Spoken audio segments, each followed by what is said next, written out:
Hey guys, it's about 10 to 2. It's 25 in here, Celsius. AC still kicking, full blast. I've had it on full blast the entire time I've been working here, which has been awesome. And absolutely no troubles whatsoever. We're actually 14 volts, 35 amps coming in. The wire's performing beautifully. So yeah, this nasty sucker aluminum wire almost could have burnt down the tiny house if I didn't rig up that fan or wasn't keeping an eye on it. So I've been a busy boy. I've been re-insulating the walls, and I got to cut a custom piece for there because there used to be just a 2x4 in there. So I might put one back, but there's really no point. Just shove some insulation in there. So I'm missing this bottom piece. It's an oddball size. I'm looking for it, and it's in a mess of foam board back there. But I've gotten all the way down to here, and I put the new header on. Now this one I cut a little skimpy on there, but I'm not too worried, and some of these I'm really not too worried because the barrel stove cooks me out of here anyways, guys, insulation wise. So this section's getting back together. I just want to try to tidy up this window here with insulation, and then that'll be good. The spray foam is basically rock hard now since I guess the air conditioning helped dry it out pretty nice and rock hard.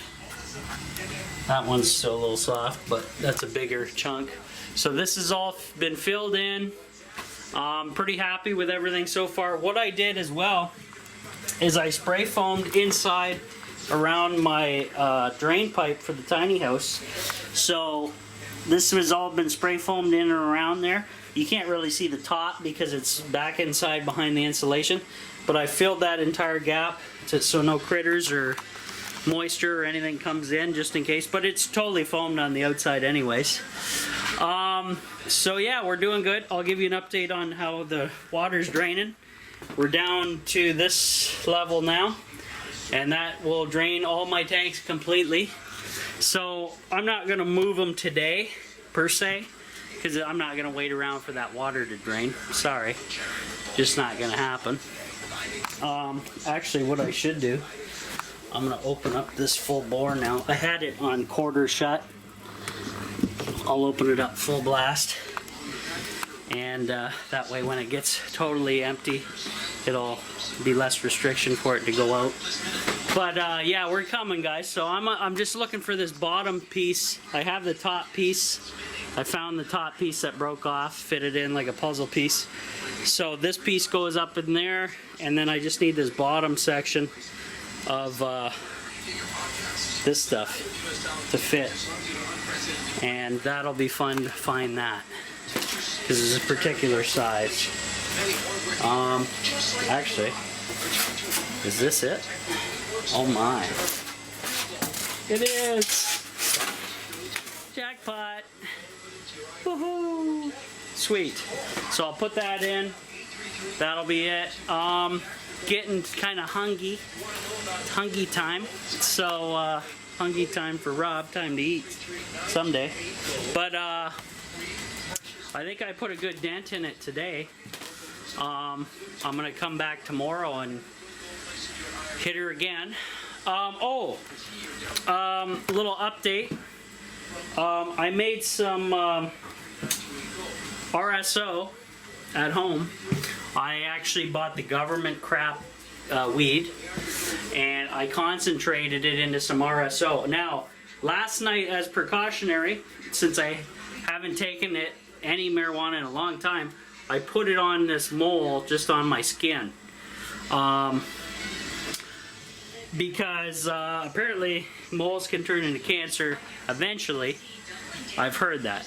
But not that I'm worried about that. But the main thing is I wanted to test it on the skin so it would hit me passively slowly instead of just eating it orally. So I only did a baby dose. My dad ate his baby dose, and it helped him sleep. And this combination I got is called a 1-to-1, so it's THC and CBD matched around the same levels.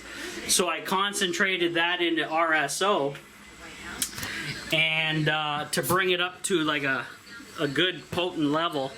Every time you add it was like 3.5 grams in a container, and I put 8 containers in all together and concentrated it. So that's I think the levels were like, it was low levels of THC and CBD, but it was like 5 THC and 5 CBD, but 5 times 8 is what you get in the concentration.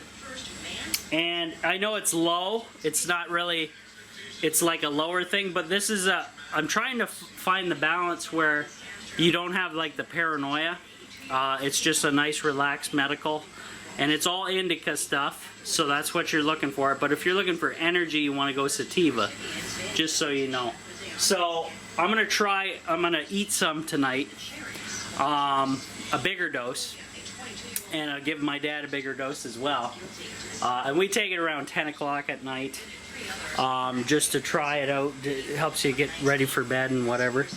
Helps you sleep. So going to try that out. Now, also, I've been really good at any remnants in the jar, any remnants in my glass containers of the medicine, the resins. What I've been doing is absolutely using everything. Nothing gets thrown out or cleaned off.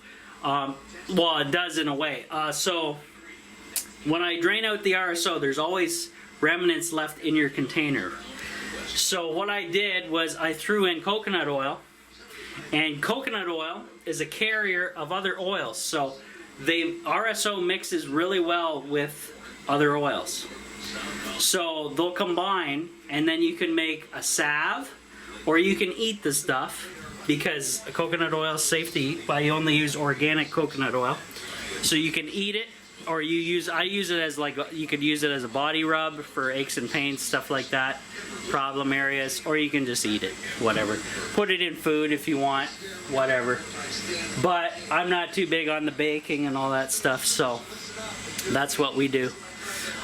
Anyways, I'll get into more into the fall when the harvest comes off, because last year's harvest, as you guys know, Costco is selling some kind of fake 99% alcohol that is not pure, because all you do is pour some into a container, guys, turn the heat on to its boiling point, and wait.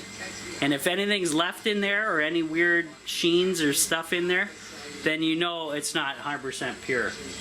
So obviously I got away from that, and now I use I'll be using vodka, or I will be using making can of butter. I think mostly can of butter in the future. A lot safer, unsalted butter. I'm going to show my way of doing it later on in the fall, and I'm going to use a pound, because that's what Rick Simpson recommends. So a pound of material for the can of butter. So that's what we're gonna do. Perfect. All right. So, anyways, let's see. Yeah, I want to get the window back together, and then I'll see what other damage I can do. I'm not gonna tackle these until I get find another 2x4, and I gotta kind of figure out what I want to do. I may have a scrap 2x4 somewhere. I'm probably only gonna bring the wall to this stud, actually. And what I may end up doing is cutting this stud here, this piece of 2x4 out, flush with this stud, and then I can trim the foam back and shove my shower up against the bare wall here, guys. Okay? Now, okay, obviously that means it won't be insulated, but it may turn out okay.